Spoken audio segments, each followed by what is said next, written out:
আজ আমি চিংড়ি পটল রেসিপি করে দেখাবো। এই দেখো চিংড়িগুলোকে হলুদ দিয়ে মাখিয়ে নিলাম। আসলে আমার পটলের তরকারিটা হয়ে গেছিলো, বাবা একটু দেরিতে চিংড়িটা এনেছিল। দেখো আমি কিভাবে মিক্স করি তরকারির সাথে চিংড়িটা। তেল গরম হয়ে গেছে, চিংড়ি মাছগুলো তেলে ছেড়ে দিলাম ভাজার জন্য। তো তরকারিটা আলাদা করে রাখা আছে, পটলের তরকারিটা আমি দেরিতে এনেছে, অনেক দেরি হয়ে গেছে বলে আমি আগে করে দিয়েছিলাম। যেহেতু তোমরাও করতে পারো এইভাবে, যদি কারোর আগে হয়ে যায় তারপর যদি আনা হয় বাজার থেকে, তো এইভাবে তোমরা মিশিয়ে দিতে পারো।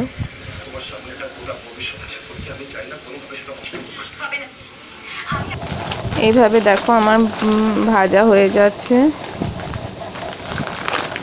চিংড়িটাকে এইভাবে ভেজে নিয়ে তুলে রেখে দেব। তারপর কড়াইয়ে একটু তেল, সামান্য জিরে, গরম মশলা দিয়ে দেব।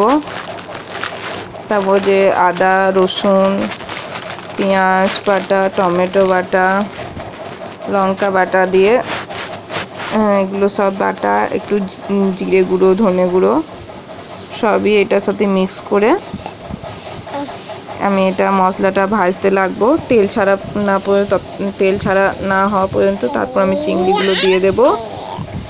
চিংড়িগুলো একটু মশলার সাথে নেড়ে নেব ভালো করে। একটু সামান্য হলেও নুন দিতে পারো, যেহেতু মশলাটা দিলাম, মশলাটার মধ্যে টমেটো আছে বলে।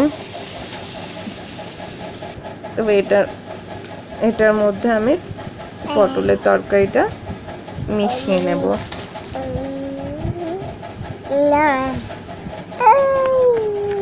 ওই রকমই টেস্ট পাবে।